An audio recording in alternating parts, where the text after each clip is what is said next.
everybody. It's Nick Layton. And I'm Leah Bonema. And we're in New York today. And we got so many more questions about weddings that we have an extra wedding bonus episode. Extra wedding episode. It's kind of like a second wedding. Do you have to give us a gift for a second wedding? Good question. Ooh, we'll talk about it in a minute.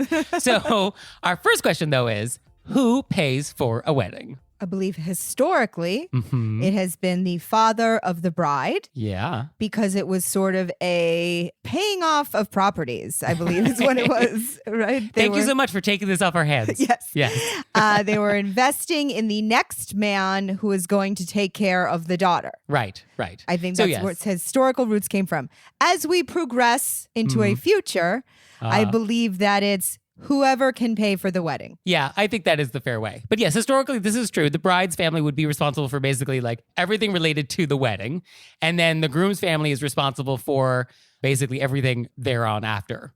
So yeah, this is a little antiquated because, finances these days. I mean, who knows who's got money? Well, and also women, aren't property. Also. Yes, I guess we do need to state that. Yes. I do, however, obviously respect a lot of people want to participate in the traditions of marriage, and their bride's family is going to pay for the wedding and the groom's family is going to pay for a lot of times they pay for the dinner before. Right. The rehearsal dinner. Obviously, whatever you want to do. Yeah. If you have the money to spend, you want to spend it, like far be it from us to tell you can't do it.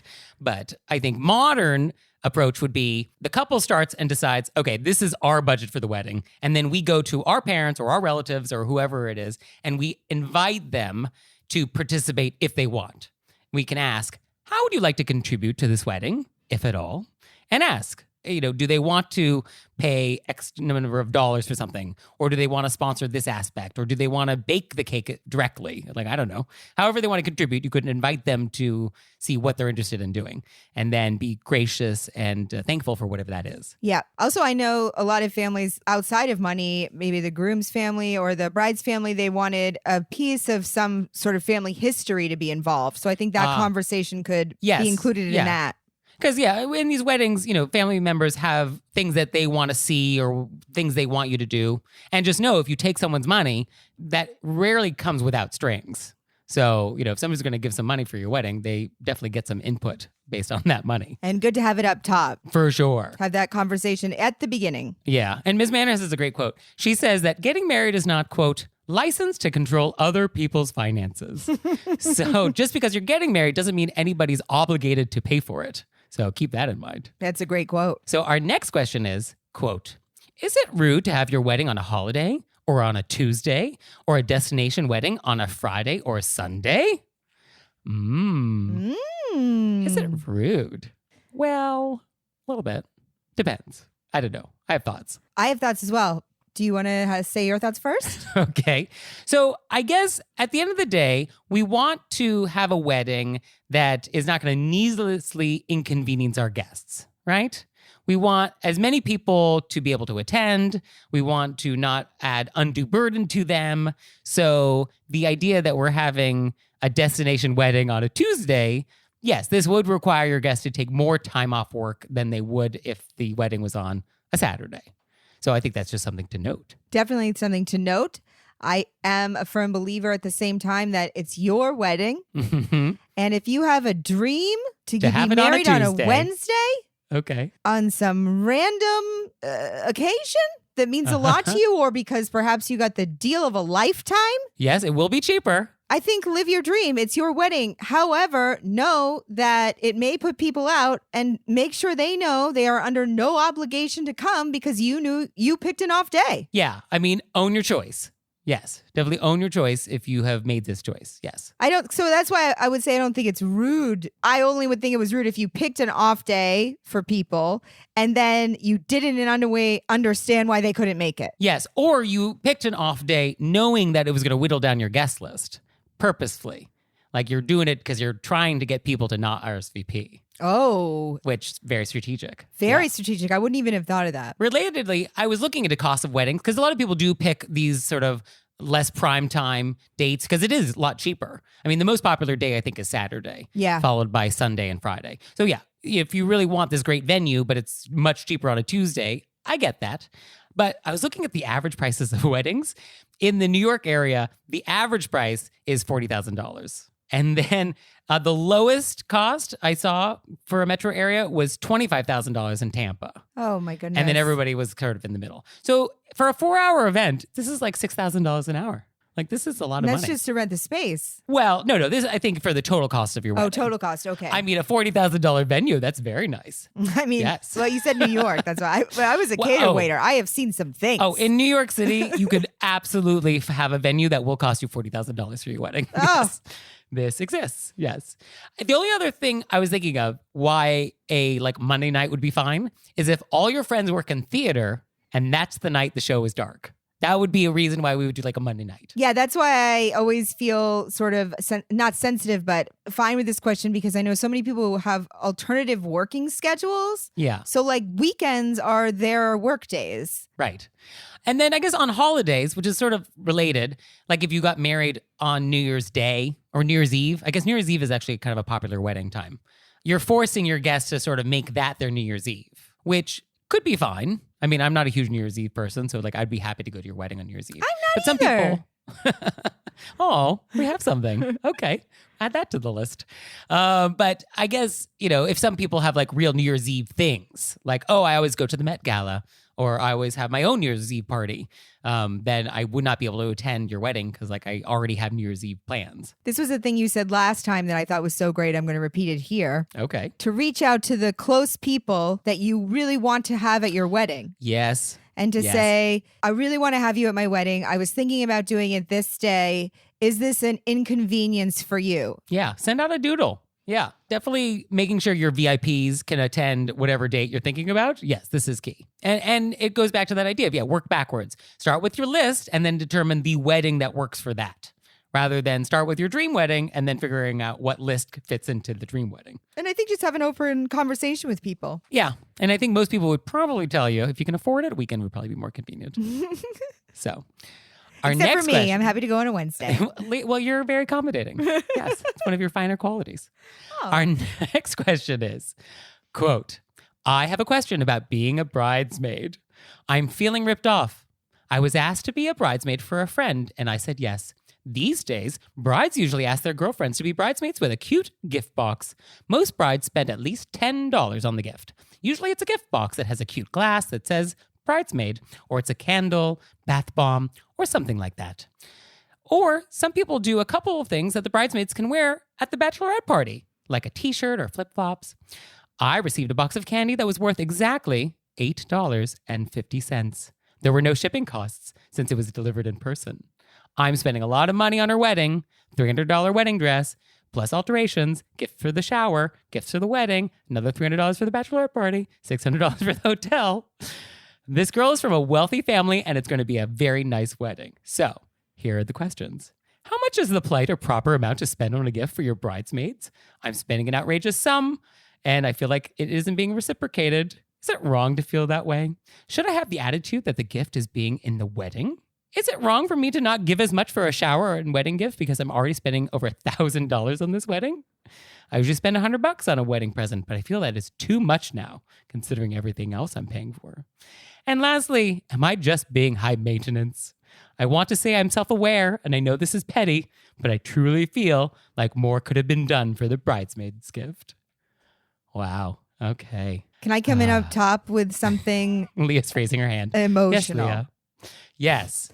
This is not a how-to response, but this was my immediate reaction, especially to the, am I being petty? Mm-hmm. Or I know it's petty is what she said. Yes. Am I being high maintenance? Am I being high maintenance? This is petty. I think that in any relationship you have in your life, when you start to notice things that bother you, that make you feel, quote, petty, it's because you're feeling unappreciated. Yes. And slightly taken advantage of. Yeah. And the word unappreciated, I wrote that down too. That is the feeling that we basically are getting from this question. Because, I mean, come on. Would the difference of $1.50 in how much she spent on this gift move the needle for you? Would we have been fine with that $10 gift? Was it the $8.50 that pushed you over the edge? I mean, I don't think so. No, she's feeling unappreciated. Yes. Yes. And I think you're allowed to feel unappreciated. Your feelings are valid. Yes, that is your truth. I think that's totally fine to feel that way.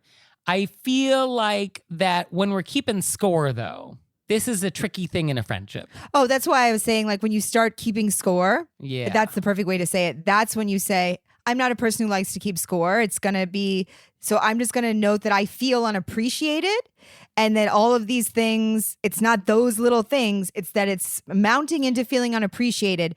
And then what do I do with that feeling unappreciated? So it's not like you spent $8.50 instead of $10. It's this overall. I mean, there was no shipping cost. She walked it over. She's counting gas. Yeah. So, okay. I think in general, the feeling of not being appreciated by a bride, very common. Yes. Like this feeling of like, oh, I'm doing a lot for this wedding. I'm wearing a dress I don't want to wear. I'm spending all this money. And I feel like I'm not getting my money's worth out of this experience. This is very common, unfortunately. Or even a proper response. Yeah, like I'm not seeing as much gratitude from the bride as I want. Yeah. So unfortunately, this is very common. I think brides out there, it would be very nice if you made an effort to constantly reinforce to your bridal party how much you appreciate everything that they're doing, even if it feels over the top, because I feel like bridesmaids need to hear that. Yeah, absolutely. But yeah, what do we do for our letter writer? Because it's not about these questions, they're a red herring. I mean, it's not about how much to spend on a bridesmaid's gift, because I don't believe it's either $8.50 or $10. No, but I do think that one question is, does she have to spend a lot on her gift? Definitely not. Answer that. Yeah, definitely not. No, and as we've established, the ideal wedding gift has nothing to do with the relationship to the cost of the wedding itself. It's whatever you think will please them, and it's whatever is in your budget. And that is fine. That is all that is required. And you've already bought a dress. So you've definitely already bought a dress, and you're doing the bachelorette party, you're doing all the other things. So I think a token wedding gift is totally acceptable. Absolutely. And how much to spend? Yeah, it's whatever's in your budget. Do you think they should, I guess there's no mentioning I feel unappreciated during someone's wedding. I mean, that goes beyond the world of etiquette. The world of etiquette would say, just let it go, suck it up, and don't bring it up. Because no good will come of that during the wedding. No, and definitely one would wait like 3 months down the road. Do you get a nice card in the mail saying thank you so much for being a bridesmaid? Oh, I definitely expect this bride to send handwritten notes of thanks. Absolutely. Yes. I think if the wedding happens and 3 months later you're still feeling this way, like the dust hasn't settled on this, then yeah, I think you would take your friend aside and be like, hey, I'm still feeling bothered by this thing that happened, and have it out. Yeah. But I think until we kind of get through this period, because everybody's stressed out, let's have a little empathy for the bride. I'm sure she's, stressed out too. It all ends. Yeah. I mean, just be thankful you got a gift at all, I guess. Okay. So our next question, quote, I live in Utah, and wedding receptions are usually open house format, where guests come, stand in a long reception line, greet the couple, leave a gift, maybe, have a cup of punch, always non-alcoholic, and there's almost never food, and leave. Anyone with any connection to the couple assumes they're invited. In fact, we were warned by the event coordinator at the venue we selected for my daughter's wedding not to place an announcement in the newspaper or post specifics of the date and time on social media because random people will just show up. She told me some horror stories about people bringing along their house guests and relatives saying, we knew you wouldn't mind. Who does that? Well, word has gotten around about my daughter's upcoming nuptials, and I received a phone call from a neighbor wanting to know the details because they want to come. I barely even know this woman, and my daughter doesn't know her at all. I try to politely tell her that the guest list is limited and only family and close friends are invited. She was very insulted and told me that I just don't understand how things are done here. That may be so, but the venue is small, and we're having a very nice plated dinner, open bar, and frankly, I don't like how, quote, things are done here. Does that make me a snob? I'm anticipating more phone calls of this nature. Any advice? I also want to say real quick that I talked to some of my friends who live in Utah. Yeah, I did some follow-up research on this too. Yeah. And they hadn't experienced this. Yes, my research suggests that this is actually not how things are done in Utah. So I think what we're kind of hinting at is that these are members of the Church of Jesus Christ of Latter-day Saints. Well, the people I talk to are Mormons. Right. Although the Mormons, I think, prefer to not be referred to as Mormons. I think they preferred. I'm genuinely repeating what was said to me from Mormons who called themselves Mormons. So right. Yeah, no, I was looking into that too because I wanted to use the correct terminology. They prefer to be referred to, I guess, as members of the church. They would shorthand it as the church or the Church of Jesus Christ of Latter-day Saints. They don't love LDS or I guess being referred to as Mormon.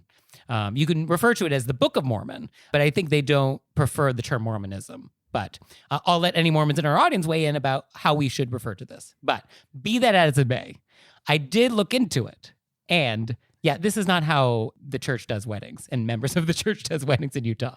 Like, I think these are just rude people in your town and has nothing to do with how things are done in Utah. Yeah, that was also my research. Yes. What I came up with. Okay, so we have two sources. But I do think maybe you're in a certain area. I don't want to not believe this person's experience. So you're in a certain area where this is how it's done. We'll just say that. I mean, it could just be a small town thing. Yeah. I could see this just happening in any small town in America. Yeah, this town just does it this way. Right. I think you could then have your dinner, because you're saying it's a plated dinner, blah, blah, blah. People call, you say, oh, this is a plated dinner. And then if you wanted to follow the rules of this town for positive things going forward, you could say, oh, but we're going to have a nice open house welcoming to the community on Wednesday at 5:00, and then set out some hors d'oeuvres and then have that be the open house event. Totally. Yes, I think that is perfect. Yes, I think we want to do the thing that we do in this community. And this doesn't even seem like a heavy lift. Like, the open house is brief, does not have to go on all night. You don't have to serve alcohol. You barely even need to serve food, apparently. I think, some nibbles is totally acceptable. People don't stay that long, I don't think. So I think it'd be very easy to kind of do something nice and keep nice relations with the neighborhood. And I think then you're done. Yeah, I think that's a perfect solution. Yeah. And I want to add on to something said previously that just popped into my head, perfect solution, about the bridesmaid. Yeah. I like to, my brain works in mysterious ways. Yeah, it's very circular. I wouldn't say circular. I would say, oh, boom, out and then back. It's more like a slinky is what I was thinking. On what you were saying, I also do think it's a great idea to give the bride the benefit of the doubt during her times of getting, because there's so much going on. We don't know what's going on in her end. And so she may surprise you. Oh, I don't think we're going to have any surprises from this bride. I don't know. I'd like to think that. I don't think there's going to be like... That's why I think the 3-month thing. You know what I mean? Maybe later on down the line.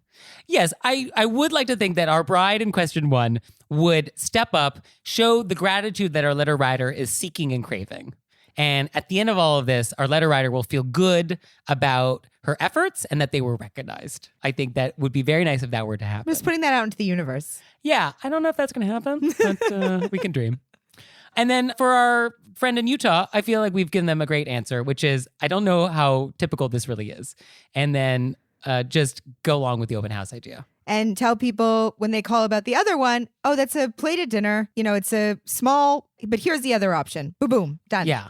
So our next question, quote, I recently attended a wedding where the bride and groom had a sign near the gift table. The sign read, thank you to our friends and family. We truly appreciate your presence on this special occasion as we begin our lives together.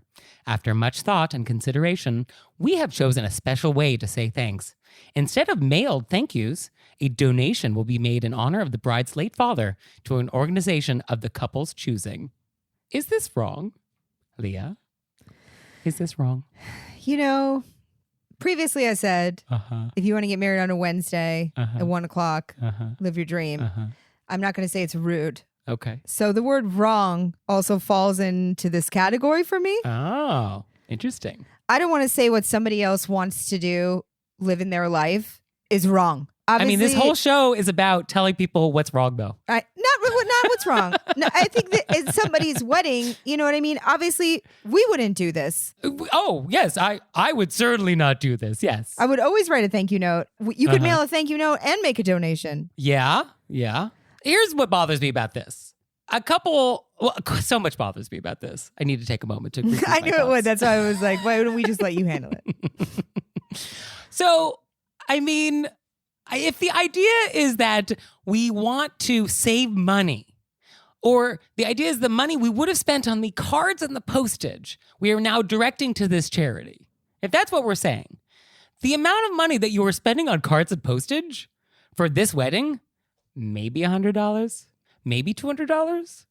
Cards and postage for 100 guests, not a lot of money. So we're not saving money by doing this. So what it sounds like is we're using this as an excuse for why we don't want to bother doing this thing and spending time on this tradition of sending thank you You know, notes. I read it differently. How did you read this? Now that I reread it, I read it that they would make a separate donation for each person in their name. Do you know what I mean? Oh, so they might have. You know, you would get an email, you would get a letter saying, thank you, Nick, for your donation to this charity that I didn't choose.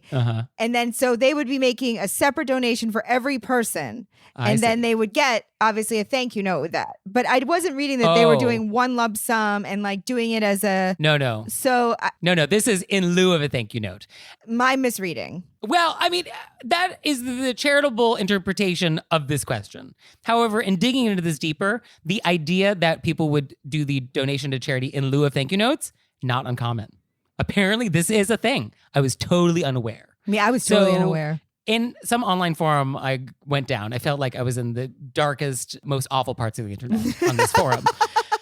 Somebody said, quote, "What are you going to do with a thank you card when you get it? Read it and throw it away? That's money down the drain. Instead, pick a charity." So that is missing the point of the thank you note. Someone else said, quote, "I like this idea. When I get thank you cards in the mail, I don't even read them. It's a waste of time for that person and money." I would love to have a dinner, like not where I'm at. I'm just watching you at dinner with those two people. Well, I would be very polite. I would not convince them that they are bad people. I would just let it go. We would talk about weather. If that's your attitude, then I have nothing for you. If we don't understand why thank you notes are important, why they're the lubricant that makes society function, like why we just don't think it's important, well, then it's not important. Then, okay, fine. Like that's where we're at with that. But I think the idea that we are actively choosing not to acknowledge the generosity of your guests and making a donation to something that has nothing to do with your guests, I don't know. I just don't love anything about this. I mean, the donation may have to do with the greater world. Charitable world? The world's greater good. Okay. Yeah, I mean, it's possible. You know me in the charitable reads. Yeah, so I think, is it wrong? Yeah, I'm prepared to give you a hard yes on that. This is wrong. Okay. You shouldn't do it. And I think there's really never an occasion where it's acceptable to not send a thank you note for a wedding gift. You know, it just also takes me a long time to process these things. I didn't even know they were happening. Yeah, I mean, I feel like your charitable read is because it is so inconceivable. Well, it's just like one isn't related to the other in any way. No, it's basically, I don't want to send you a thank you note, but I'm going to pretend that I'm doing something nice. And so I'm just going to make this lump donation to some charity that you don't know about.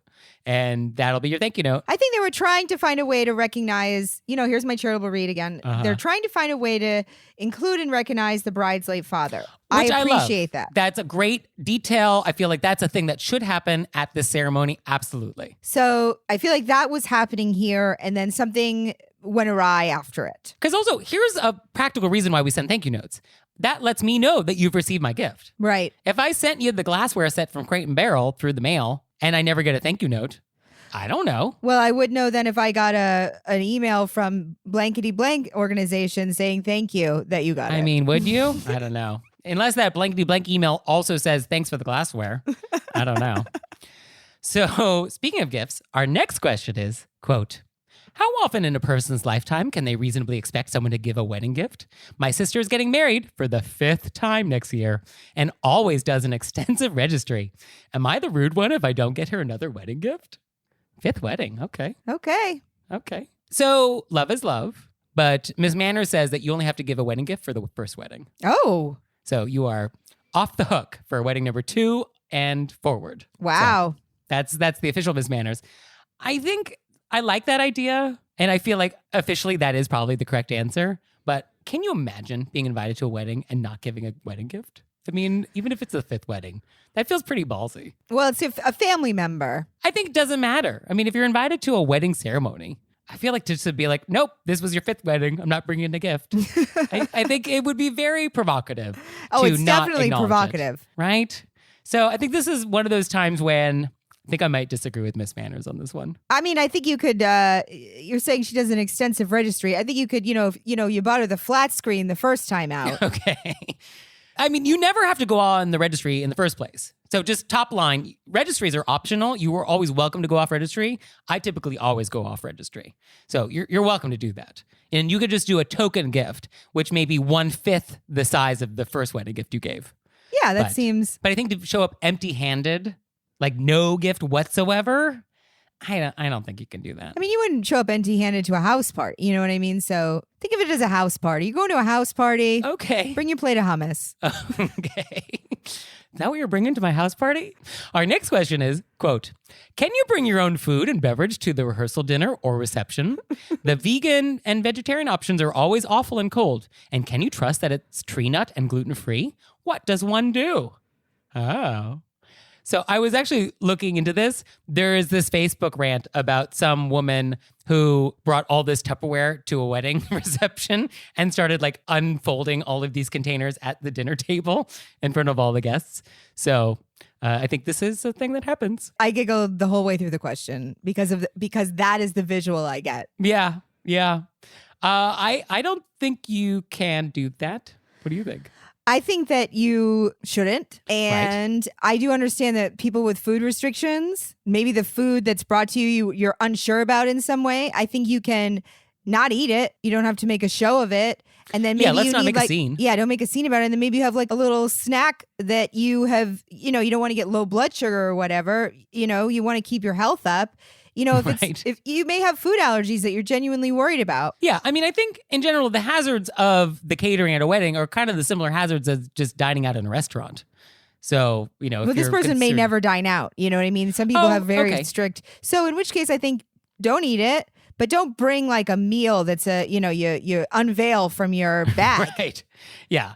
I mean, I think generally for meals of this sort, you will be invited to volunteer if you have any dietary restrictions that the hosts need to know about. So you do probably have the opportunity to say like, oh, these are things that are important for me for my meal. Yeah. Part of the question, though, is just that often the food is not that good or that it's cold. Yeah, just for that, if it's not a safety, health, like you actually just can't eat the thing or you are vegan and you don't eat this thing. just hang in there for 2 hours. You know what I mean? I mean, just because the eggplant is cold, I mean, come on. I will say, though, at big banquets, like if I'm invited to, one of those 1,000-person like banquet award things or something like that, I actually go out of my way to order the vegetarian meal because it is typically the better meal. Oh, yeah. I always have much better luck with the pasta or the vegetable plate than with like the rubber chicken or the overcooked steak. It's because the timing, as a previous cater waiter, the timing on meats for large groups of people for the temperature is very hard to nail. Yeah. Yeah, you're never going to get it. Yeah. You just can't get it for that many people. And even on an airplane, I always get the vegetarian meal. Just man. When are we talking about? When were we getting meals on airplanes? In the before times. In the late 80s. I always I was flying when I was flying Air Cal. So, yeah, I think you should not bring your own food. And I think you should just eat before, plan on eating afterwards, bring some gorp in your purse. I think that's fine. Anytime you can work gorp into a conversation and into your purse, as a mainer, I'm down. Okay. Our next question is, quote, a friend was originally planning to get married in mid-May. Due to social distancing precautions, they are having a very small ceremony on the planned date, but are having a reception to follow a year later. Would it be more appropriate to send them the gift now or at the reception, since everyone will be congregating then? Okay. Good question. Feels very topical. It's a very great question. I also think that this is one of those circumstances where you can just ask the couple, hey, this happened. When would you like your gift? It may be easier for them to get it at a certain point. Maybe they're moving. What? No. Yes. What? Why can't we just have a conversation? Hey, when do you want? I was going to send it to you now, but would you rather people wait until your reception? What? No, that makes no sense. Just Why send the does gift. that make sense? Well, look, send it now, send it later. Like, is it less convenient now than later? Unless they're moving. Yeah, but maybe this person wants to show up with a gift to celebrate their marriage. I think you would send the gift now. Yeah, just commemorate it now. You shouldn't actually wait until the reception. Because if you wait a year, they're going to think you didn't get them a gift. Okay. Yeah. But you think you would be inconvenienced or you would want to know? Oh, I wouldn't be inconvenienced. I just thought, for some reason, my feeling from this was the letter writer was feeling like they should bring it to the reception. So if you're worried about that, then I think you can just ask. Yeah, I mean, I guess asking us this question at all. Because otherwise, just send it now. Right. Yeah, we would just send it now. But if you feel for some reason that that's what you were supposed to do because of the information given to you, and you're confused, then just ask. It's not rude to ask. But they make this question sound like they're going to be bringing the gift to the reception and then, like a shower, we're going to all open the gifts in front of everybody. which is like not a thing that we do for wedding gifts. But it sounds like, oh, we're going to all sit around and like unwrap these things together. Right. That's why I feel like you can just ask, because that's okay. Yeah. Ask, why are you doing that? That's weird. Don't do that. No, I would say you should send the wedding gift now. And then if you felt like you wanted to commemorate the wedding again a year from now, then you could do something very token later on. But I think the main wedding gift would happen now. Okay. Because as a married person, if I did not get something and a year had gone by, I would in the back of my mind be like, oh, I wonder if they're going to get me a gift. So we would just take that out of the equation. All right. Okay. Well, these were great questions. And we have lots more wedding questions, but we'll just sprinkle them along our normal episodes as we go along. We don't want to overwhelm anybody. We'll just cake topper them through. Oh. Ooh. Okay. Yeah, we'll just put it in the freezer for a year. Yeah. So if you have questions for us, we'll say I do to them. So I love it. So that's a little forced. No, but if you do have great. questions. I wasn't ready. It was really, I was delighted. If you have questions, please send them to us. We would like to hear them. They can be about weddings or not weddings or anything else. Send them to us through our website, wereraisedbywolves.com, or you can leave us a voicemail, 267-CALL-RBW. You can send us a text message, and we'll see you next time. Bye. Bye.